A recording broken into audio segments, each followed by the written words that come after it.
Wherever you go, whatever you do, throw a little at it. Omax, Vest and Briefs. AMMK பொதுச் செயலாளர் TTV Dinakaran செய்தியாளர்களை சந்தித்து வருகிறார். அந்த காட்சிகளை தற்போது பார்க்கலாம். முதலமைச்சரும் அதை பின்பற்றினால் நன்றாக இருக்கும் என்று நினைக்கிறேன். அவர் இன்னும் சினிமா நடிகராகவே இருக்கார். அதான் பிரச்சனை. அதை சினிமா கவர்ச்சின்னு யாரும் சொன்னா ரொம்ப வருத்தப்படுறாரு, கோபப்படுறாரு. அவரை சேர்ந்த அந்த பரிவாரங்களும் ஆச்சரியக்குறிகளும் ரொம்ப வருத்தப்படுறாங்க.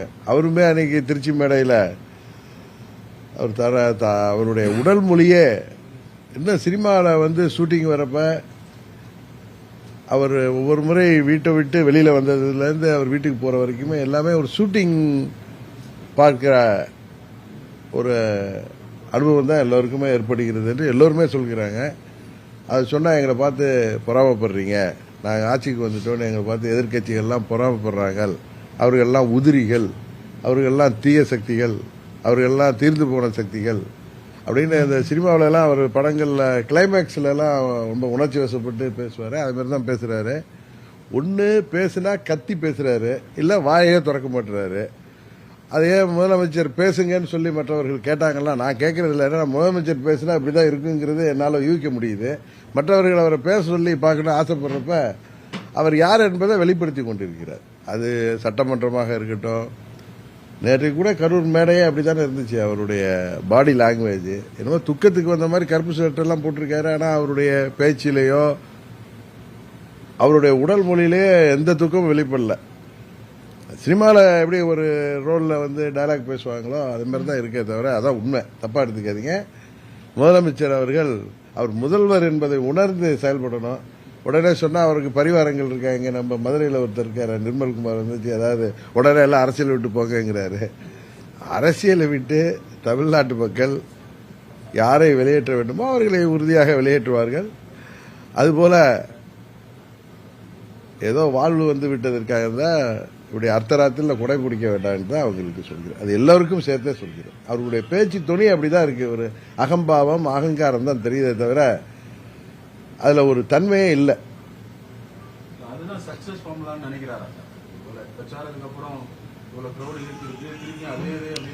இல்ல அவர் ஒரு திரைத்துறை பிரபலம், சினிமாவில் பிரபலமான நடிகராக இருந்ததுக்காக தான் இந்த முறை ஆட்சிக்கு வந்திருக்காருங்கிறது யாராலையும் மாற்ற முடியாது. ஏன்னா அவர் என்ன 50-60 ஆண்டுகள் அரசியலில் சேவை செய்து வந்தாரா, இல்லை பேரறிஞர் அண்ணா போலையோ இல்லை புரட்சித் தலைவர் எம்ஜிஆர் போலவோ சினிமாவில் நடித்தாலும் அவர் பல ஆண்டுகள் அரசியலில் ஒரு கட்சியின் வளர்ச்சிக்காக ஒரு கட்சி ஆட்சிக்கு வர வேண்டும் என்பதற்காக உழைத்து வந்தவர். பல முறை சட்டமன்ற உறுப்பினராக இருந்து வந்தவர். அதான் சொல்லுவாங்கல்ல, சில பேருக்கு சில குருட்டு யோகம் குதிர்ஷ்டம். அதுபடி அவர் வந்தது சினிமா கவர்ச்சியை வச்சு தான். சினிமா நடிகர் இல்லைன்னா விஜய் யாருக்கு தெரியும்? உண்மைதானே? அதனால அவர் வந்தது சினிமாவில் இருந்தால் அவருக்கு உள்ள அந்த ஃபெமிலியாரிட்டியை வச்சு தான். அவர் சொல்றாருல, வீட்டில் எல்லாம் குழந்தைகள்லாம் இந்த டிவியில் பார்ப்பாங்கன்னு. தமிழ்நாடு முழுவதும் ஒரு 69 படங்களில் பல ஆண்டுகள் நடித்து சினிமா துறையில் சக்சஸ்ஃபுல்லாக இருந்ததுனால அந்த பிரபலத்தை வைத்து இன்றைக்கு 60 ஆண்டு கால திராவிட ஆட்சிகளுக்கு ஒரு மாற்று வேண்டும் என்ற எண்ணத்தில் மக்கள் அவரைக்கு 108 தொகுதிகள் தான் கொடுத்தாங்க. பெரும்பான்மை கொடுக்கல. பெரும்பான்மைக்கே அவர்கள் மற்ற கட்சிகளை, அது திமுக கூட்டணியில் வெற்றி பெற்ற கட்சிகளை திரும்ப திரும்ப சொல்ற, அவருக்கு அது புரிய மாட்டேது. அவரை சேர்ந்தவர்களுக்கு பரிவாரங்களுக்கும் புரியல. எங்களுக்கு மக்கள் ஆட்சியை கொடுத்திருக்கிறார்கள், அதை பார்த்து பொறாமைப்படுகிறார்கள் சொல்றது தவறு. நீங்க 118 எடுக்கல, நீங்க யார்கிட்டெல்லாம் ஆதரவு வாங்கியிருக்கீங்க அப்படிங்கிறத யோசிச்சு பாருங்க. உங்களை எதிர்த்து இப்ப அதுல திரு விஸ்வநாதன் அவர்கள் அமைச்சராக இருக்காருன்னா காங்கிரஸ் கட்சி சேர்ந்தார். அவர் மேலூர்ல தாவேகா வேட்பாளரை எதிர்த்து தான் ஜெயிச்சு வந்திருக்கார். அது கிள்ளியூர் சட்டமன்ற உறுப்பினராக இருக்கட்டும், இங்க ஆதரவு கொடுக்குறாங்களே கம்யூனிஸ்ட்ல 2 கம்யூனிஸ்ட் சேர்ந்த 4 உறுப்பினர்கள், விசிகே சேர்ந்த 2 உறுப்பினர்கள், ஐயுஎம்எல்ஏ சேர்ந்த 2 உறுப்பினர்கள், எங்க கட்சியில தட்டி தூக்குனாங்களே அந்த உறுப்பினர், எல்லாருமே காங்கிரஸ் கட்சியை சேர்ந்தவர்கள் மாத்திரம் இல்ல, எல்லாருமே அந்த 11 பேர் வருதா, 11 பேருமே திமுக கூட்டணியிலிருந்து வெற்றி பெற்றவர். அமமுகவிலிருந்து தட்டி தூக்கப்பட்டவர் அதிமுக கூட்டணியிலிருந்து வெற்றி பெற்றவர். இவர்கள் ஆதரவோடு ஒரு கூட்டணி ஆட்சி அமைச்சிட்டாங்கிறாங்க. இது இதை வேற மாதிரி சொன்னா ராஜாவை சொன்ன மாதிரி நீங்க என்கிட்ட கண்டனம் தெரிவிப்பீங்க. இது அவங்க கூட்டணியில இருந்து யாரும் ஜெயிச்சு வந்தவங்க கிடையாது. அவரை எதிர்த்து ஜெயித்து வந்தவர்களோட அவர்கள் ஏதோ ஒரு காரணத்தை சொல்லிக்கொண்டு இந்த ஆட்சி ஜனாதிபதி ஆட்சி வந்துவிடக்கூடாது என்பதற்காக இந்த ஆட்சிக்கு ஆதரவு கொடுத்திருக்கிறார்கள். அதுல இருந்து தப்பிக்குவதற்கு தான் அவருக்கு காங்கிரஸ் மேலேயும் நம்பிக்கை இருக்கான்னு தெரியல, கம்யூனிஸ்டுகள் மேலேயும் நம்பிக்கை இருக்கான்னு தெரியல, மற்ற விசிகே ஐயுஎம்எல் மேலேயும் நம்பிக்கை இல்லைங்கிறதுனால தான் அதிமுக சட்டமன்ற உறுப்பினர்களை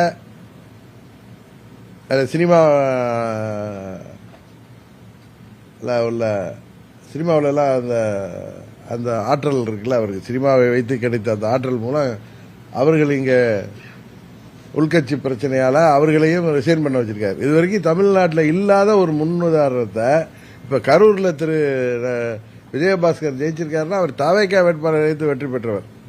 அவரை அந்த மக்கள் வெற்றி பெற செய்திருக்கிறார்கள். மக்கள் அவர் 5 ஆண்டு சட்டமன்ற உறுப்பினராக பணியாற்ற வேண்டும் என்பதற்கு தான் அவர் வெற்றி பெற செய்திருக்காங்க. அது விஜயபாஸ்கரா இருக்கட்டும், மற்ற அந்த 6 பேரா இருக்கும் அதிமுக ரிசைன் பண்ணவங்க அத்தனை பேருமே அந்த தொகுதியில் 5 ஆண்டுகள் சட்டமன்ற உறுப்பினராக தங்களுக்கு பணியாற்ற வேண்டும் என்று இரட்டை இலையில் வெற்றி பெற்றவர்கள். அவர்களை இந்த அவதார புருஷர் அவர்களுக்கு ஆட்சி அதிகாரம் இருக்கு, அவர்களா என்னை பார்த்து வந்துட்டாங்கன்னு சொல்றது ஒரு சின்ன குழந்தை கூட நம்பாது. அவர்களுக்கு ஏதோ கன்சிடரேஷன், ஏதோ அவர்களுக்கு நான் தருகிறேன் அது தருகிறேன் சொல்லதுனால தான் அவர்கள் வந்திருக்கிறார்கள். அதை தான் குதிரை பேருன்னு சொன்னா கோச்சிக்கிறாங்க அவங்க. அவரோட சேர்ந்த பெரியவர் வைகோவும் கோச்சிக்கிறார். இன்னொரு கட்சி எம்எல்ஏவை இன்னொரு கூட்டணியில் ஜெயித்தவர்களை தங்களுக்கு ஆதரவாக அமைச்சர் பதவி கொடுத்து ஆட்சியில் வைத்திருப்பதும் எதிர்கட்சிகள் இருந்த சட்டமன்ற உறுப்பினர்களை ஆதரவாக வச்சிருப்பதும் ஒரு ஊழல் தான். அது ஒரு ஊழல் தான், லஞ்சத்தை சேர்ந்தா. அது மாதிரி 6 சட்டமன்ற உறுப்பினர்களை அதிமுக உறுப்பினர்களை ரிசைன் பண்ண வச்சதும் ஊழல்ல தான் சேரும். அது அதனால இவங்க தூய சக்திங்கிறதெல்லாம் சும்மா தமிழ்நாட்டை அழிக்க வந்த நாசகார சக்தியாகத்தான் எல்லோரும் அதை பார்க்க தொடங்கியிருக்கிறார்.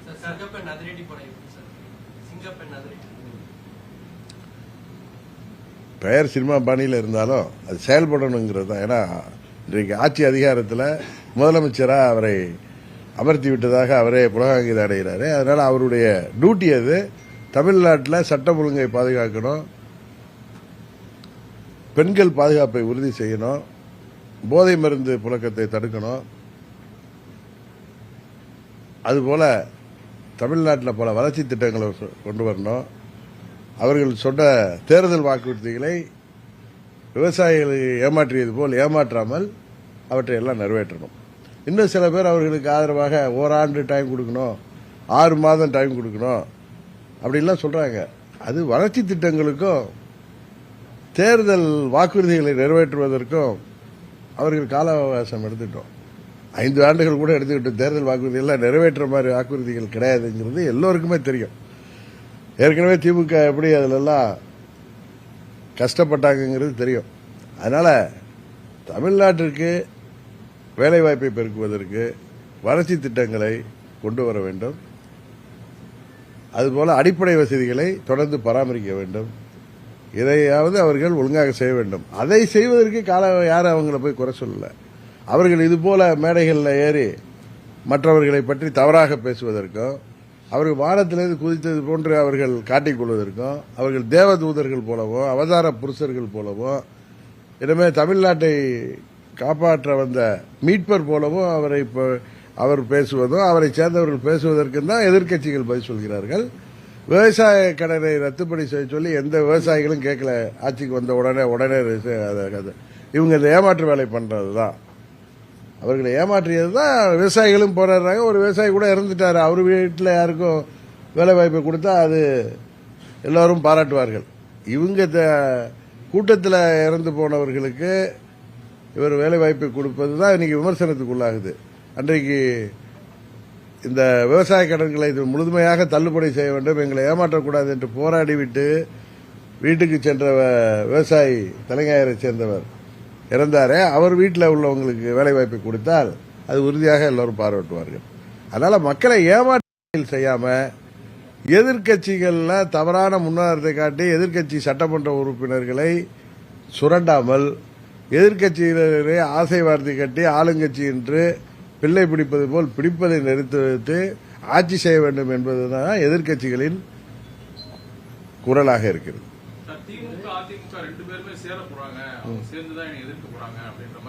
ஒரு முதலமைச்சர் பேசுறாரு, களவாணின்னு பேசுறாரு.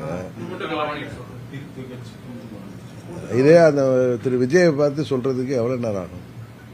இவர் தான் களவாணி. நம்ம ஊர்ல சொல்லுவாங்க இந்த ஆடு திருட மாடு திருட. எங்க ஊர் பக்கம்லாம் சொல்லுவாங்க சில ஊர்ல அவன் ஒன்லி மாடை தான் திருடுவான், இன்னும் சில பேர்ல ஆடை தான் திருடுவான். கேள்விப்பட்டிருக்கீங்கல்ல?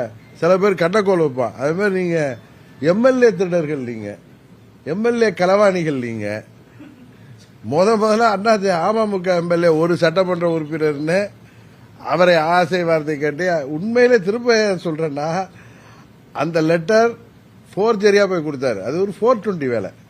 அது ஒரு முதலமைச்சர் ஆவறதுக்காக செஞ்ச வேலை. இவர்கள் ஆட்சி அமைப்பதற்கே அவ்வளவு தகுதி திப்பங்கள் செய்தவர்கள். உண்மையா இல்லையா? எங்க சட்டமன்ற உறுப்பினர் அண்ணன் பழனிசாமி அவர்கள் தான் முதலமைச்சர். அவர் முதலமைச்சர் இருக்கிறதற்கு ஆதரவாக என்னோட கையெழுத்து போட்டு 5 மணிக்கு கொடுக்கிறார். 7:30 மணிக்கு திரு விஜய் அவர்கள் கவர்னரை சந்தித்து கொடுக்கிற லெட்டர்ல அமமுக எம்எல்ஏ கையெழுத்தும் ஐயுஎம்எல் கையெழுத்துமே இருந்துச்சு. அதுல அது ஐயுஎம்எலும் மறுத்தாங்க. ஒரு அதை பார்த்துட்டு தான் நான் கவர்னர் அப்பாயின்மெண்ட் வாங்கிட்டு போய் பார்த்து எங்க எம்எல்ஏ எனக்கு தான் லெட்டர் கொடுத்திருக்காரு. நான் அவரை தொடர்பு கொண்ட எனக்கு கிடைக்கல. ஒன்னு அவரை என்னால் தொடர்பு கொள்ள முடியல. ஒன்னு இந்த லெட்டர் ஃபோர்ஜரியா இருக்கும், இல்ல குதிரை பேரமா இருக்குன்னு அன்னைக்கு சொன்னேன். அவங்க இல்ல ஃபோர்ஜரி இல்ல, ஏன்னா அவங்க பயந்துட்டாங்க. அது ஃபோர்ஜரி லெட்டர் இல்லைன்னு காமிக்கிறதுக்கு அந்த எங்க அப்பா குதிரைக்குள்ளார இல்லைன்னு அந்த திருட்டு வீடியோவை விட்டாங்க.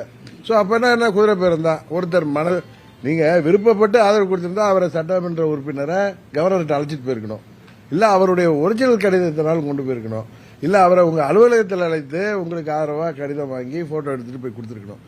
எதுவும் இல்லாம நீங்க ஒரு லெட்டர் கொடுத்துட்டு செராஸ் காப்பியை கொடுத்துட்டு அந்த சட்டமன்ற உறுப்பினரை அவரே கவர்னர்கிட்ட மறுத்து நான் கொடுத்த லெட்டர் இல்லைன்னு கொடுத்த கவர்னரிடம் கொடுத்த கடிதம் காப்பி இருக்கு நான் காமிச்சேன்.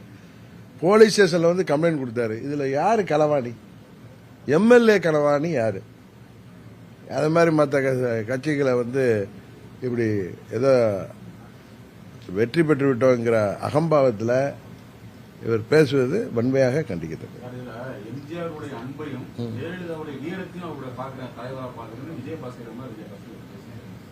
சொல்லிருப்பாங்க. அவருக்கு என்ன கன்சிடரேஷன்ல எதுக்காக அவர் திரு ஏபிஎஸ் மேல கோவம் வருது, அதுக்காக சட்டமன்ற உறுப்பினரை பதவியை காலி பண்ணிட்டு அதை ராஜினாமா செய்துட்டு ஒரு கட்சிக்கு போக வேண்டிய அவசியம் இருக்கா?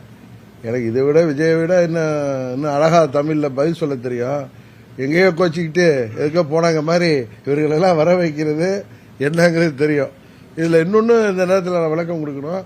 திமுக அண்ணா திமுக சேர்ந்து ஆட்சி அமைக்க இருந்தார்கள், 2 பேரும் கூட்டு களவாணிகள் சொல்றாரு. நீங்க பண்ணிருக்கிறதே களவாணி வேலை தானே. திமுக கூட்டணியில இருந்த கட்சிகளை நீங்க களவாணி, அவங்களோட ஆதரவோட அவங்களுக்கு மந்திரி பதவி கொடுத்து ஆட்சி அமைச்சிருக்கீங்க. அமமுக எம்எல்ஏவை களவாண்டு தான் நீங்க லெட்டர் வாங்கி கொண்டு கொடுத்தீங்க. இன்றைக்கு 6 பேரை ரிசைன் பண்ண வச்சதே ஒரு களவாணித்தனம் தானே. அதனால உண்மையான ஒரிஜினல் களவாணி திரு விஜய் அவர்கள் தான். முன்னாடி உள்ள முதலமைச்சர் எல்லாம் அதிகமா பேசினாங்க, செயல் இல்ல. இவர் செயல் அதிகமா இருக்கு, பேச்சு கம்மியா இருக்கு. அதான் அவரே சொல்றாரு, talk less work more, reel less work மோர்னு தான் அவரை பார்த்து நம்ம சொல்லணும். லெஸ் ரீல் போடுங்க, ரீல் விடுறதை நிறுத்துங்க. நான் முதல்ல இருந்து சொல்லிட்டு இருக்கேன், ரீல் விட்டு ஆட்சிக்கு வந்தீங்க, இப்ப ரீல் போட்டு ஆட்சிக்கு வந்தீங்க, இப்ப ரீல் விட்டு ஆட்சியை தொடரலான்னு பாக்குறீங்க. தமிழ்நாட்டு மக்கள் உங்களை ஆட்சியில் அமர்த்தியதாக நீங்கள் சொல்கிறீர்களா? அவர்கள் எல்லாத்தையும் பார்த்துட்டு தான் இருக்காங்க. உங்களை விட பெரிய ஜாம்பவான்கள் எல்லாம் பார்த்தவர்கள் தான் தமிழ்நாட்டு மக்களும் இன்றைக்கு இருக்கிற திராவிட கட்சிகளும். உறுதியாக உங்களை தேவையான பதிலடியை தமிழ்நாட்டு மக்கள் மூலம் நாங்கள் தருவோம்.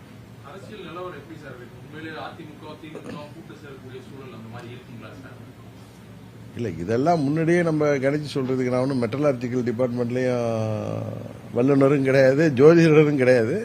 சூழ்நிலைகள் முடிவு செய்யும்.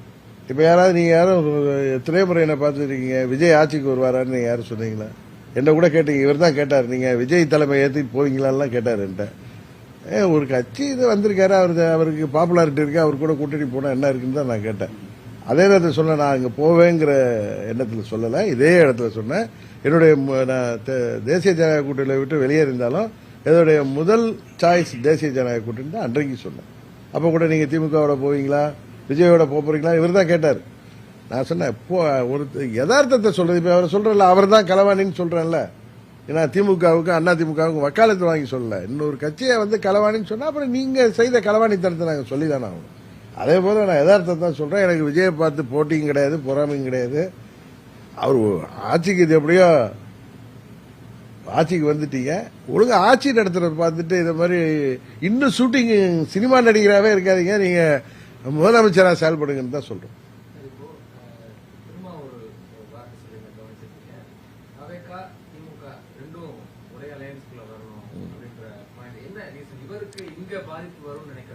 இல்ல இல்ல அவர் வந்து பாஜகவை எதிர்க்கணுங்கிறதுக்காக தாவேகாவும் திமுகவும் ஒரே அணியில் வரணும்னு சொல்றாரு. அது ஒரு பொலிட்டிக்கல் ஸ்டேட்மெண்டா தான் நான் பார்க்கிறேன். அதே மாதிரி தான் திமுகவும் அண்ணா திமுகவும் ஒன்னா வருமா, வர்றதுக்கு வாய்ப்பு இருக்கான்னு கேட்கறீங்களே. ஒரு பொலிட்டிக்கல் சிச்சுவேஷன் யாரை வேண்டுமானாலும் ஒன்று சேர்க்கும். அதுதானே இதுவரைக்கும் கடந்த காலத்தில் பார்த்துருக்கோம். பேரறிஞர் அண்ணாவும் ராஜாஜியும் ஒன்று சேர்ந்திருக்காங்க, சரிதானே? அதனால பல முன்னுதாரணங்கள் இருக்கு. அதனால நீங்க இதையெல்லாம் வந்து இது நடக்குமா அது நடக்குமா இது கூடாதா அப்படிங்கிறது. இப்ப திமுக கூட்டணியில ஜெயிச்ச கட்சிகளை தன் பக்கம் இழுத்து, இல்ல அவர்கள் போய் ஆதரவு கொடுத்து அமைச்சர் பொறுப்புல தாவேகா கூட்டணியில இருக்கிறது நியாயம்னா எந்த கூட்டணியும் நியாயம்தான்.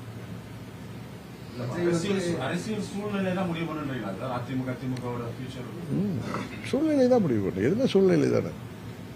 விஜய் வந்து அந்த அளவுக்கு வல்லமை படைத்தவரா இருக்கா சார்? ரெண்டு பேரும் சேர்ந்து தான் அவரை வீழ்த்தக்கூடிய அளவுக்கான நிலை இருக்கா சார் அரசியல்ல? இந்த தேர்தல்ல அவர் 35% வாக்கு வாங்கியிருக்காரு, கரெக்டு தானே? எங்க கூட்டணி 23% வாங்கியிருக்கு, திமுக கூட்டணி அதை விட அதிகம் வாங்கியிருக்கு. நீங்க அப்படித்தானே பாப்பீங்க. அவரு இப்ப நீங்க 108 சீட்ல ஜெயிச்சிட்டதுனால நீங்க அவர் பலம் பொருந்திய கட்சின்னு பார்த்தா அதை வீழ்த்துவதற்கான வியூகத்தை எதிர்காலத்தில் வர தேர்தலில் மற்ற கட்சிகள் எடுப்பதில் ஒன்றும் தவறு இல்லைல்ல.